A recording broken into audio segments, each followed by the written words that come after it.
Good morning. I feel funny being mic'd with a small group of folks. But I'm Deandra Little. I'm at Elon University. We're talking this morning about going public, thinking about SoTL and supporting SoTL. I'm talking about it in the sense of scaffolding and scaling up. I like this image of the cathedral at Marseille. In part because it's both about scaffolding in order to help people scale up to larger ideas. Here's where we're going to go in the next 40 minutes or so. We're going to spend about half the time thinking about an inquiry cycle for SoTL. It's one that I use on my campus with workshops that kind of consolidates some of the information and process. And then we're going to spend part of the time thinking about what are the obstacles, barriers, opportunities for SoTL on your campuses. So if you came for that reason, because you want to think about how do I get this going in a different way, we'll get there. But first we're going to talk a little bit about the inquiry cycle and kind of walking people through it first, which is where we're going. So I'm going to ask you a few questions once I orient the... Yeah. Oh, today for the guest pass? Okay. I don't know how to answer that one. I'm going to ask you to think for a minute about these two terms, scholarly teaching and the scholarship of teaching and learning. There's no right answer, no one answer that I'm looking for. But I think about how would you explain the difference between these two things to a faculty colleague that you're talking with? Yeah, how would you explain the difference?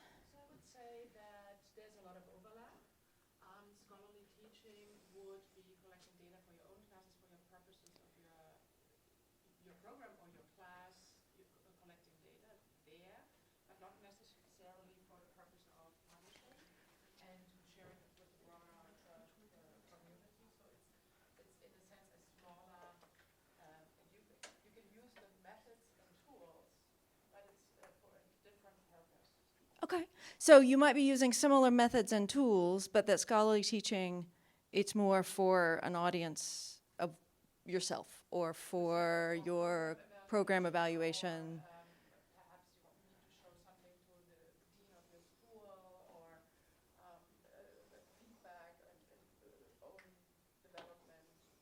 Yeah, so it's more for... And student advancement, right? It might be more for program assessment, more for classroom assessment. The audience might be yourself, colleagues, chairs, deans. How are we thinking about SoTL? How do you define scholarship of teaching and learning? I mean, you could define it in contrast to that, right?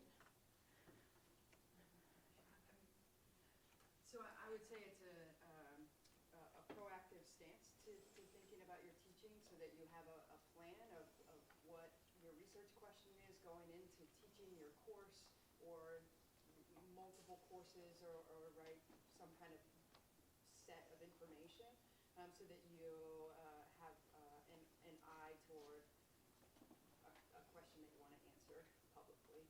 Okay, so that you have a question that you want to answer publicly in mind as you're thinking. I'm going to fall over the chairs periodically through the morning, so let's just all get used to that. Yeah, do you want to add something?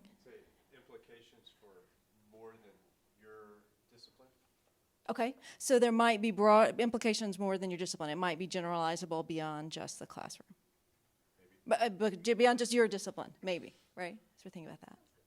Yeah. You need an IRB. Which is an excellent question to be asking. Yeah, and we'll come back to some of these things as we're thinking about them. Yeah. I have a couple of definitions. I mean, we can think about this as a continuum. I like Debbie Lowy at St. Louis University talks about some of the work of faculty development is moving people from intuition to intention, right? I mean, that's to make intentional choices about the things we're doing in the classroom. I think about the continuum between scholarly teaching and SoTL as moving from intention to inquiry, right? To scholarly inquiry, to thinking about what are the questions underlying the decisions that I'm making and what evidence do I have to answer those questions. That scholarly teaching might be engagement with research and reflective practice. It might be having an intentional engagement, and then SoTL becomes more systematic, right? Forms of inquiry, peer review, and dissemination. And these quotes come from a Laura Cruz article I'll cite on the next slide, and in the end, too. The one thing I will mention, although we're not talking about it this morning, is discipline-based educational research, or DBER, right? So it's happening in the STEM fields. Some people argue it's a kind of SoTL. Some people say it's a different thing than SoTL. The focus on DBER is that it is producing generalizable findings beyond just an individual classroom, right? So some SoTL projects do that. All DBR educational research is attempting to do that, right? To think beyond a local setting. We're going to talk more about SoTL. Can you see? And these slides will be up too, so you'll have the citations and everything later. Some people argue the line between these two is blurry. But I just want to point them out that that's a different way of thinking and talking about educational research for that. Okay. Where we're going now is to put coming back to the Cruz and others article, that this conversation about the difference between scholarly teaching and SoTL has been, she argues, and a lot of the literature suggests, critical in terms of moving SoTL from theory to something that people are practicing, right, that we're thinking about in specific ways. When I'm talking with faculty about SoTL, either individually or in a workshop, I often refer to this article by Peter Felton from Teaching and Learning Inquiry. He talks about, it came out in 2013, but he talks about principles of good practice in SoTL. It's a nice way to start when you're talking about it. There are other excellent resources at the Center for Engaged Learning. It's a center also at Elon. Peter and my colleague Jesse Moore are involved with.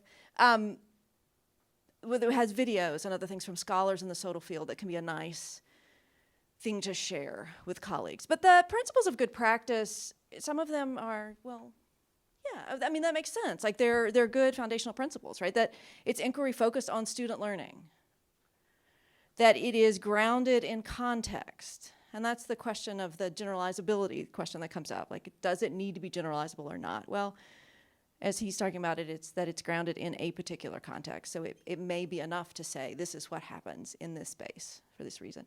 That it's methodologically sound, that it's conducted in partnership with students. And this is when we get back to the IRB question. We talk about this a lot. I talk about this a lot with my faculty, that in partnership with students at its basic level means that it is ethical practice, that there is consent, student consent to the project, and that it has gone through a ethical board review process if you're going public with it, right?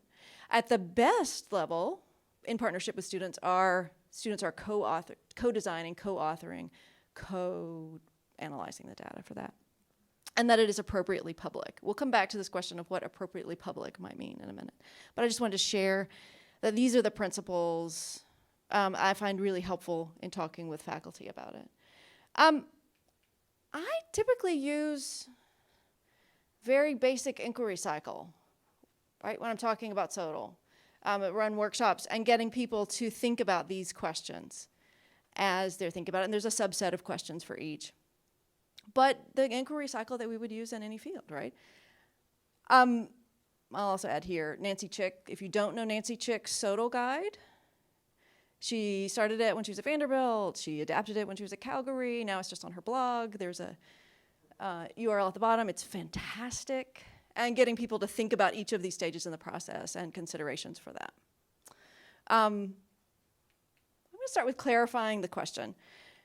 How many of you know the Randy Bass article that talks about what's the problem? It came out in the late 90s.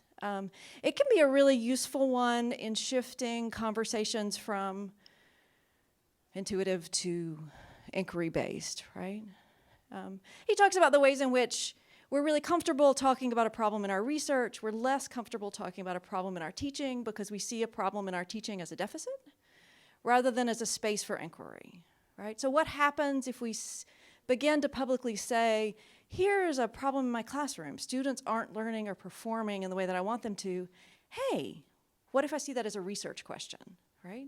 What if I start there rather than thinking of it as a deficit that I need to be quiet about or hide? which can be an interesting way to get people thinking about. So what questions do you have, and how is it okay to have and talk about those questions? Likely you are not the only one who thinks that your students aren't doing the reading, and why, or aren't responding in a particular way, why. So what happens if we turn it into that? And that these questions are grounded in particular contexts, right? That these questions may look very different depending on if you're in an English classroom or if you're in a biology classroom. And that those contexts all have implications not just for the questions you're asking, but for the kind of data you might be gathering and how you might be analyzing it. I will say, Pat Hutchings has a taxonomy of SoTL questions. It'll gauge the level of familiarity with these. Do you know the taxonomy? I'm going to share it, but I'm just trying to decide how much to talk about. Okay, I'll share it and talk about it a little bit. So she talks about 4 basic questions that you might be asking in a SoTL project.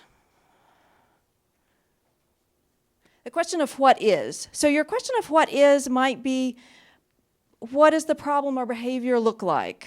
How am I describing it without necessarily evaluating it? So the SoTL projects that answer the what is question might be, what prior writing knowledge do my students bring to a first-year writing course? What understanding of basic sort of calculus functions are students bringing to my differential equations class, right? What benefits and drawbacks do students see in service learning courses? I'm about to teach one. I want to know what attitudes they're coming in toward it, right? If we move to the what works question, these kinds of questions are beginning to think about our evidence for effectiveness for particular strategies. Do students demonstrate more mastery of content in a flipped class than in a traditional class, right? Or do students learn more when they have to teach the content to their peers than when when I'm just giving them a quiz, right? They're just doing it on their own. So that's a what works. Is this more or less effective? The third level of questions is the what might or could be, visions of the possible. These might be more conceptual. What would happen if I used reading journals to increase students' thinking about material in specific ways before class? What might happen if I had students do a structured metacognitive exercise before and after each exam, right? What would happen if I tried this new technique? So going in with the question and then trying the technique for that. And the last level, she talks about theory building questions or new conceptual frames, right? What themes or typologies emerge when I analyze student responses about what helps them to learn in this class, right? How might I theorize learning what's happening in the class in a different way? And this can be a helpful exercise, right, in a workshop to get people thinking about what is your problem, what is your question related to that problem, what kind of question is it?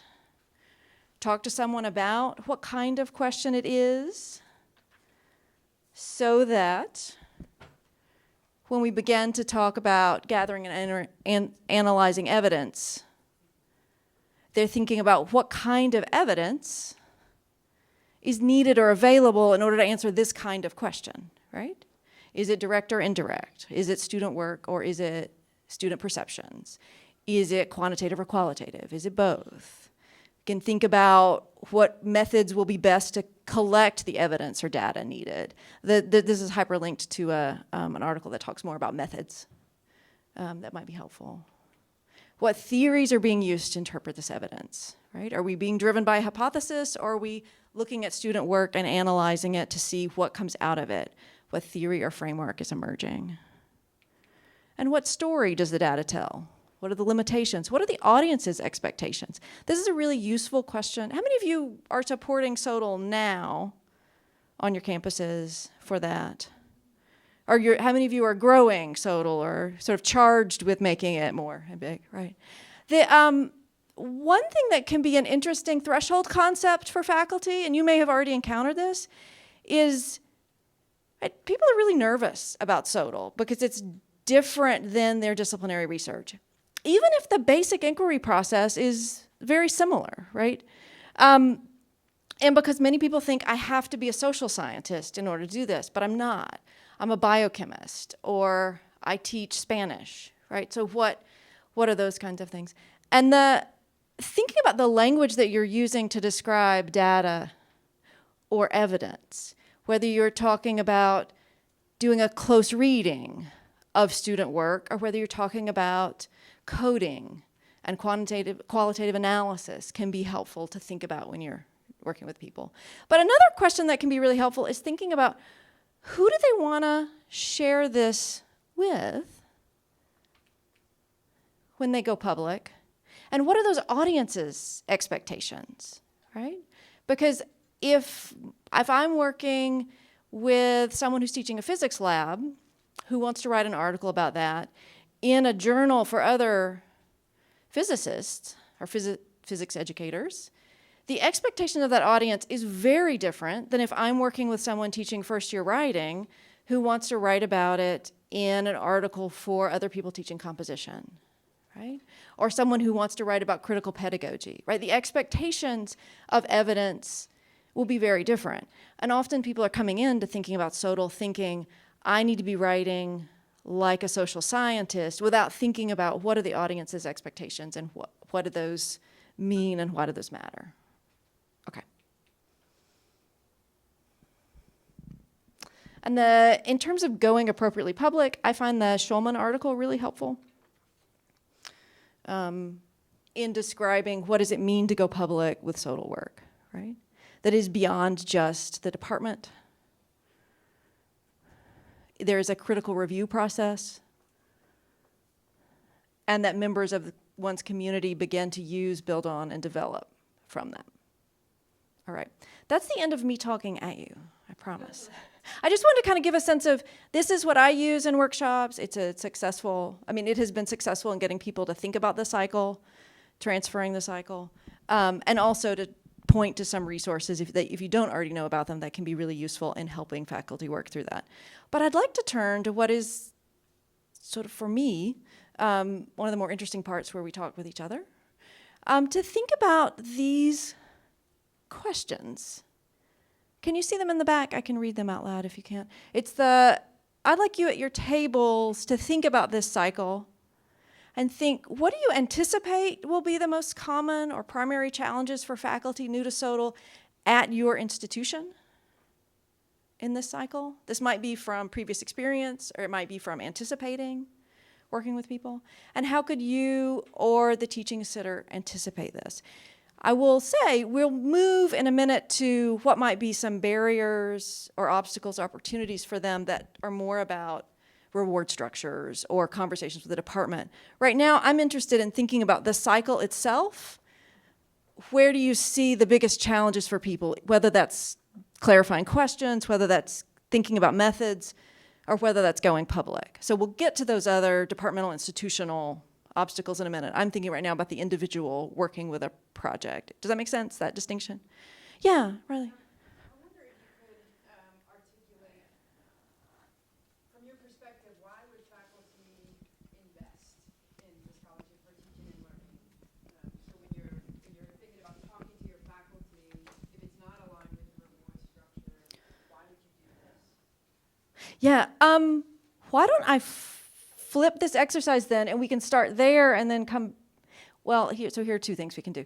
We're gonna get there, but do you need to get there before we talk about this in order to get here? Okay, will you ask me that after we do this discussion, and we'll come back? Because I think that's a question a lot of people in the room may have, and I do want to spend time talking about that. But if we could spend a couple minutes on this one first and then shift. So at your table, which of these do you think will be the most challenging, and how might you anticipate that? So if you take 30 seconds to wrap up your discussion, we'll come back together. So take about 30 seconds to wrap up your discussion, and we'll come back together.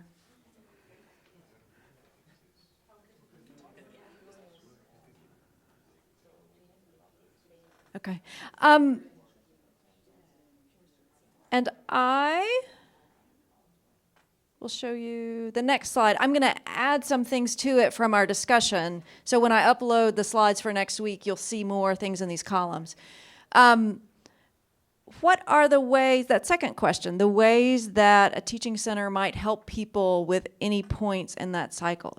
If you would share what you think will be challenging for people, and then if you at your table, if you came up with a strategy for that, or if you at your table would like to ask the room to help you generate a strategy for that. Here are, I can talk about these if you're interested, but here are a few things that I was thinking when I was brainstorming on my campus, some of the challenges and the ways we might respond to some of those challenges. And I'll explain in a minute. But first, I'd like to hear from you. One of ours was, I like that you call it analyzing evidence, because when you say data, there are certain disciplines that right then shut down.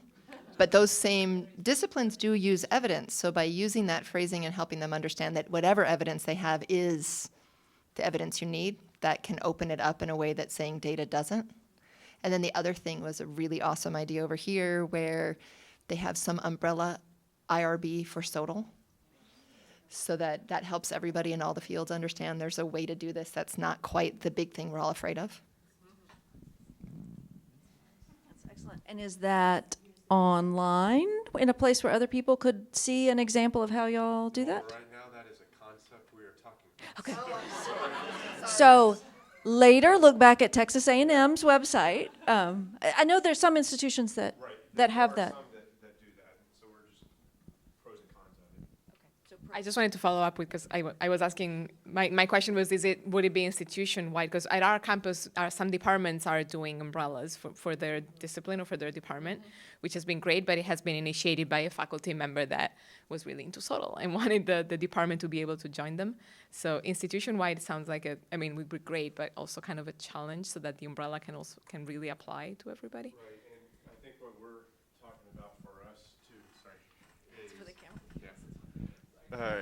and kind of in our context is, do we have the resources to support something out of our center for that? Because that could be a lot of manpower, I think, and resources. But one thing we also talked about is, what if you have 7, 10 different colleges and they each have their own? Just sometimes if it's all central, I think that could help with a consistent message of what is SoTL, what does that look like for our institution? And we're also trying to embed it in our APT clinical lecture line, that while they're not researchers as far as the research track goes of other faculty, we want them to be engaged with this type of research, because that could inform their teaching and lead to better results in the classroom as well. So that's some growing conversations.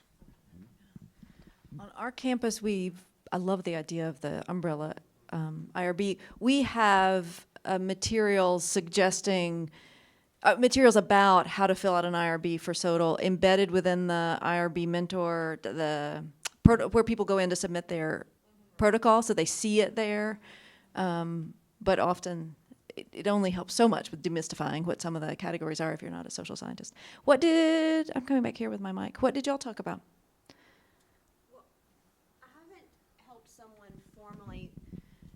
I haven't helped anyone with SoTL formally through our center, but I have a friend informally who is a biologist. And one of the things kind of I guess it would be on the arrow perhaps, between gathering and analyzing evidence and going public.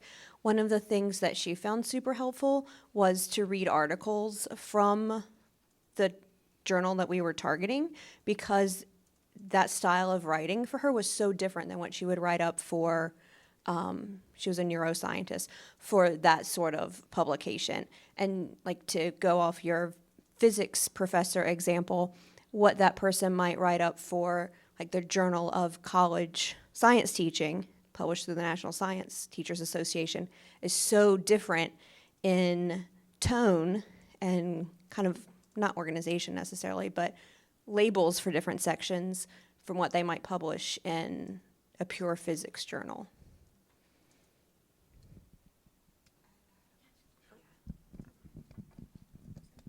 So I had a question that maybe people could help answer. What if her friend didn't have her to help her? So does that mean she can't conduct SoTL? You know, so in the physics discipline, for instance, how do I conduct SoTL and find the audience that I can publish in? How can we help them do that? That's an excellent setup for one of the resources I wanted to point out, which is the identifying venues. So I'm hearing two different questions you're asking. One is one answer. So an answer to one of them might be, can we create things at our centers or on a website that's an online presence to walk people through how you might develop a project? And the other is helping people identify, where would I publish this? Like, who would want to know? Kennesaw State University, which is what that KSU stands for, has a really lovely directory of teaching journals that is searchable by discipline, by topic, and has little descriptions for it. It's really nice. One of the things we've done with some small communities of practice around SoTL is actually have people identify who they think their audience is, and then do some textual analysis, because my field is literature, of abstracts, looking at abstracts and thinking, what is the tone? How are people addressing it? Or even pulling out some articles. And it's interesting in interdisciplinary groups for each person to identify an article that they then bring to the group and share, because sometimes colleagues in other fields can ask questions that help them understand that different kind of genre, really, or different kind of writing in a different way. And other ideas, challenges, or ideas for ways to respond to those from this table? I see a couple hands over here. So at my center, we're rolling out a blog for people to talk about their teaching as sort of a soft entry into the field, where they're going to write like 700 to 900 words about something they tried in their classroom and what happened, and keep it as low stakes and as informal as possible.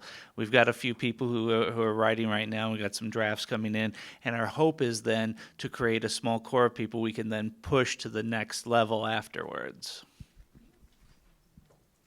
Thank you. And the audience is clearly then immediately colleagues at the institution. Yeah.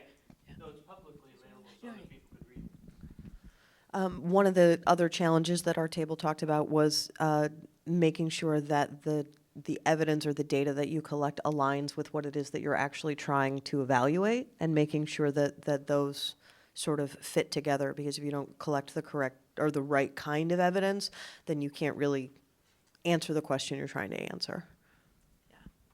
And helping people understand what that looks like and what that means, yeah.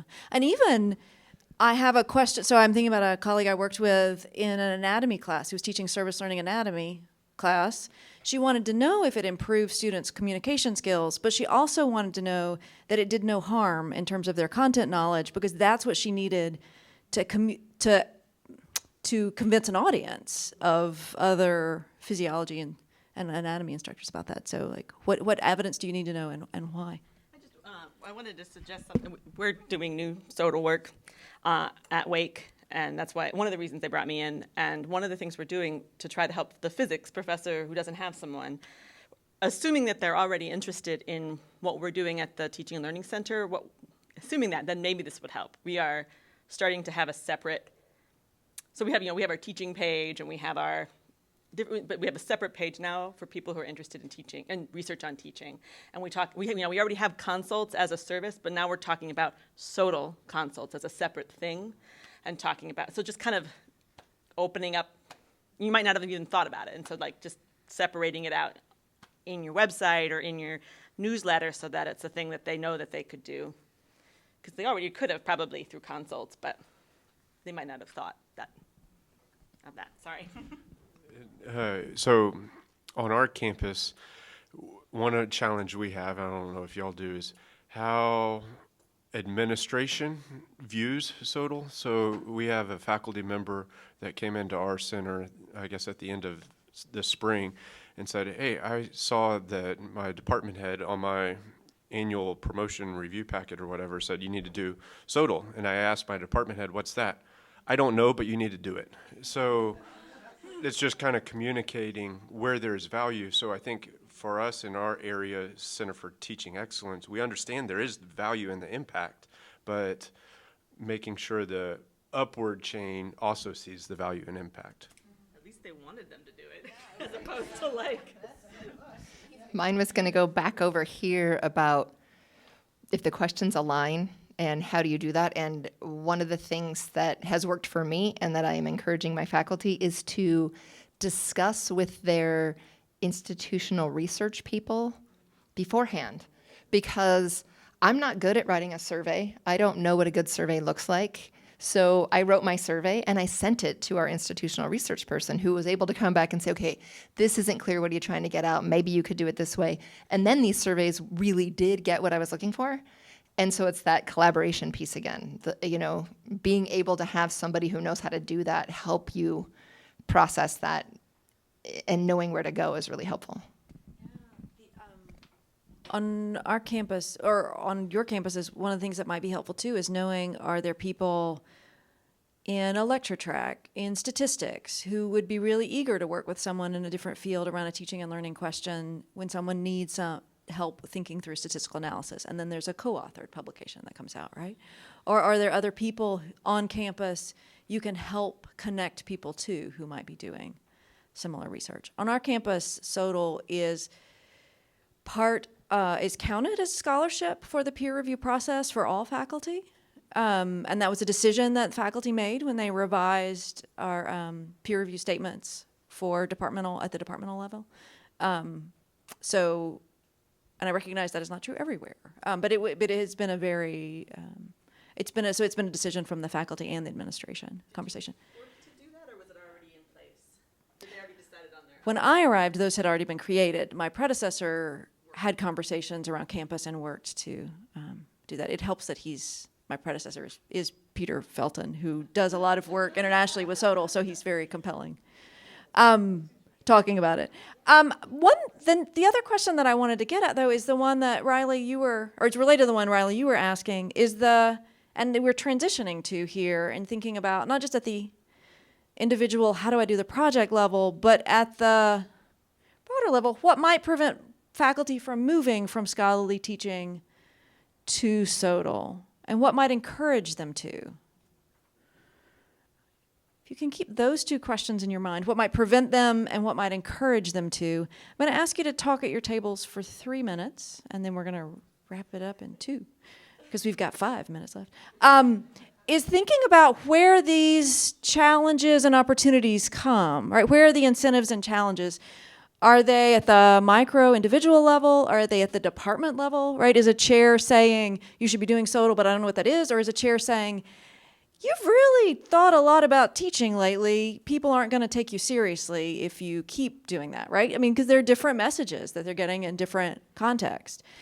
What are the challenges or opportunities at the institutional level? And then what are the challenges or opportunities more broadly, which might be at a disciplinary conference, peers outside the institution, national, international conversations in their field. So I'm going to give you a couple minutes to think about that. Or when we can talk about that. Or let me shift that. I'll give you a minute to think about that, and then let's talk about it as a group, because I imagine we have questions we might want to think out loud about.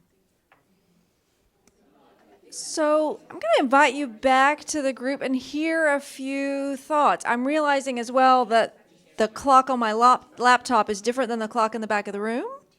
So we are at 46 after, and honoring people's time is a really important value for me. So I'm recognizing we're a minute over, and I apologize for that. I thought we still had a few. If you need to leave now, please do. If you'd like to stay to talk about some of the things you came up with at your table or ask other questions, I'm happy to stay for a few more minutes. If you do not, because you have other needs to leave, please do. But if there's anything you want to talk more about that came up in your table, or that you came in thinking and haven't gotten a chance to ask, please do. So I have a question. Microphone. So you mentioned that you have a literature background, right? I'm also in the humanities. I'm a historian. And one of the things that I've struggled with, both in my own attempt to sort of engage with SoTL and also with some of the humanities faculty that I work with at my institution, is they don't really, like when they read SoTL journals, they don't see their kinds of writing and their voices reflected. So much of the SoTL literature is grounded in quantitative research methods, social science methodologies, what kinds of, I mean, beyond saying like, let's look for a little bit more discipline-specific sort of journals or something like that, do you have any suggestions for how to work with faculty who maybe want to engage with SoTL but don't necessarily feel like they might have as much of a strong footing in it? If that makes sense. It does make sense. I think, I tend to start with methods and questions that are very local, very contextual, and audiences that are going to feel very local and contextual. I mean, depending on, so if you're thinking about history, there's a lot of great work coming out from historians around that. And sometimes people can look proximately, right? So if you're working with someone in literature, you could show them an article from a different kind of humanities work, and the voice or evidence will sound helpful or similar.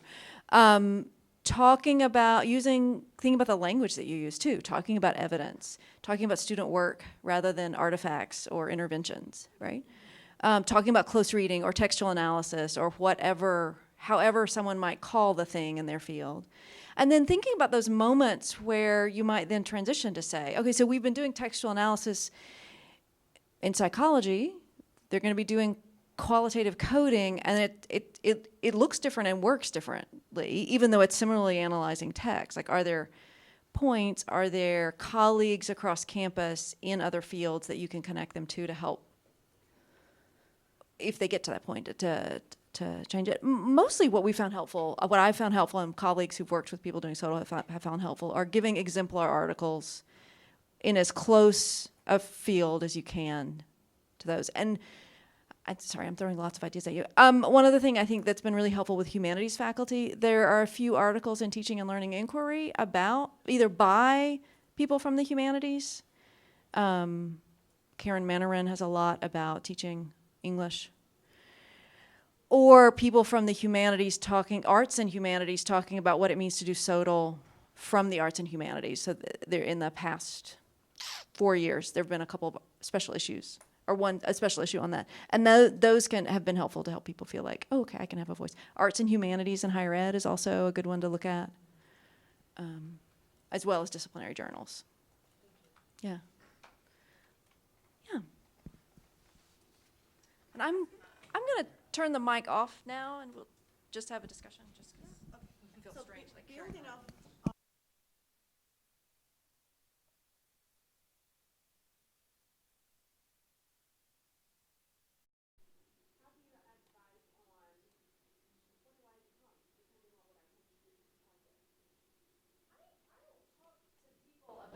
So if I'm talking to someone who has an idea and it's their project, I will often talk to that person first about, there are different ways you can collaborate with someone.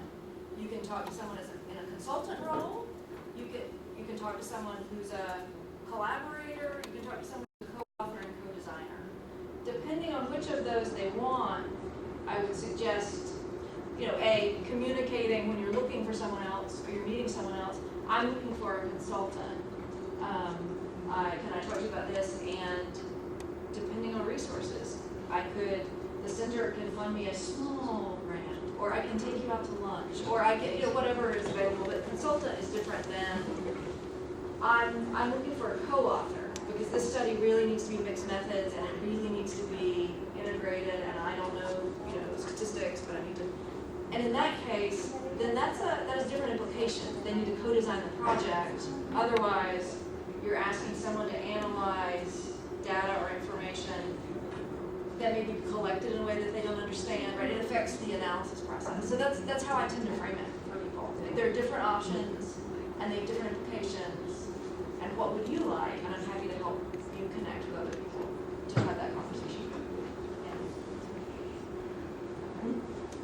I do want to make sure you get a break before the next thing, so we'll end there. If there are specific questions you had, or if you're thinking about the thorny problem of my provost or dean really wants SoTL to happen and my faculty are interested, I'm happy to talk to you about that too.